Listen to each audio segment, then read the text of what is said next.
أعوذ بالله من الشيطان الرجيم بسم الله الرحمن الرحيم وصلى الله على محمد وآله الطاهرين اللهم صل على محمد وآل محمد وعجل فرجهم. Assalamu alaikum jami'an wa rahmatullahi wa barakatuh. May Allah accept your fastings, you worship, all your good deeds during this holy blessed day. با سلام و قبولی طاعات. If one is ill with a symptom or has a disease, then fasting is not mandatory for that person. But there's a condition to it. A lot of people think that as soon as a person is sick, if a person has a symptom or is ill, then fasting is not mandatory. But there's a condition. That is not the case.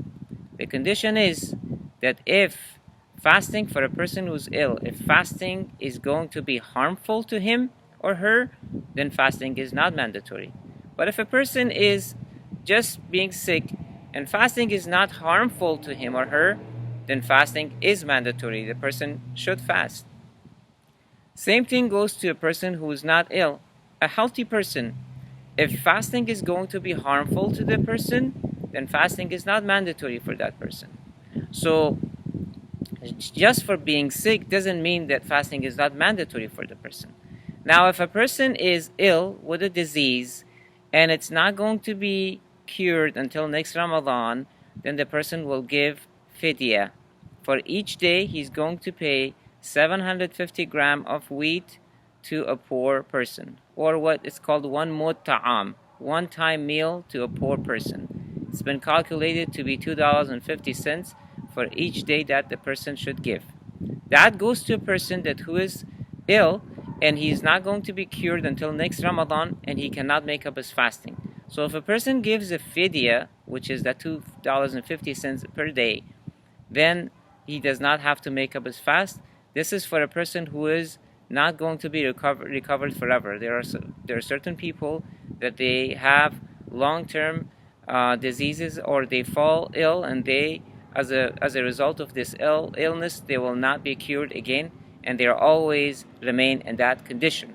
So fasting is not mandatory for this person, and until next Ramadan, if he knows for sure that until next Ramadan he's not going to be recovered, he has to pay the fidya at the end of Ramadan on the night of Eid. $2.50 per day to a poor person. And that has to be food. He has to buy food with it and give it to a poor person. He cannot give the money.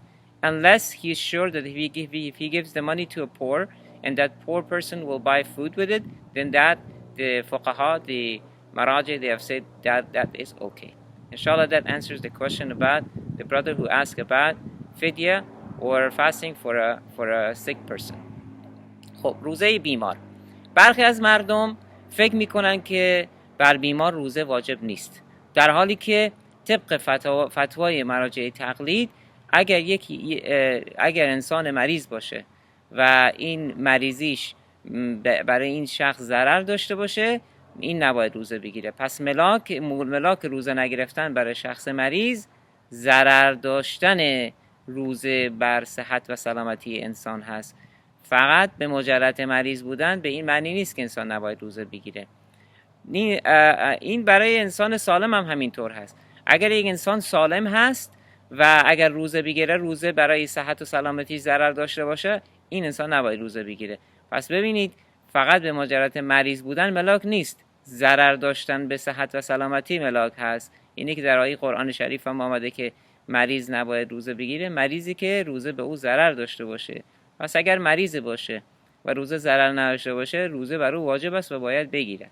اگر کسی مریض بود و مریضیش تا ماه رمضان آینده خوب نشد، بعضی هم مریضی‌هاشون لاعلاجه، هیچ وقت خوب نمیشن، اینها رو گفتن که فتوای مراجع و طبق دستورهای شریف قرآن هم این هست که باید فدیه بدهند. فدیه فطریه نیست، فدیه یک مد طعام است. برای هر روزی که نمیتواند روزه بگیرد، باید 750 گرم گندم به فقیر بدهد یا یک مد طعام بدهد، یک وعده غذا که شکم یک فقیر رو سیر بکند. پس این رو فعلا در آمریکا محاسبه کردن، روز $2.50 می شود. $2.50 برای هر روز که روزه نمیتواند بگیرد. البته این برای مریضی هست که میداند که هیچ وقت خوب نمی شود، و یا اونایی که مریض هستن و فعلا نباید فدیه بدن، فکر میکنن که 1 ماه بعد خوب میشن یا بعد از ماه رمضان خوب میشن. کسانی که بعد از ماه مبارک رمضان خوب میشون، اینها باید قضای روزه رو بگیرن، فدیه ندارن. اما اگر کسی مریض بود این ماه مبارک رمضان و تا سال آینده ماه مبارک رمضان خوب نشد، بهبود پیدا نکرد، این باید فدیه بدهد و روزش قضام نداره. اما اگر تا قبل از ماه مبارک رمضان سال آینده مریضیش خوب شد، این انسان باید قضای روزه رو بگیره و فدیه نداره. پس فدیه برای کسانی هست که مریضیشون هیچ وقت خوب نمیشود و همیشه مریض هستن و روزه برای اونها ضرر داره، برای هر روز $2.50 باید فدیه بدهن. و برای اونهایی که فعلا مریض هستن و میدانن خوب میشون و بعداً تا ماه مبارک رمضان سال آینده خوب نشون، اینها هم روزهشون قضا نداره و باید فدیه بدهن. انشالله که سوال برادرمون که راجع به فدیه روزه و یا روزه مریض سوال کرده بود جواب داده باشیم. انشالله فردا راجع به کفاره هم صحبت خواهیم کرد. اللهم اشف کل مریض، خدای همه مریضا رو شفا عنایت بفرما. یا الله cure all the sick. و صلی الله علی محمد و آله الطاهرین و السلام علیکم جمیعا و رحمت الله و برکاته.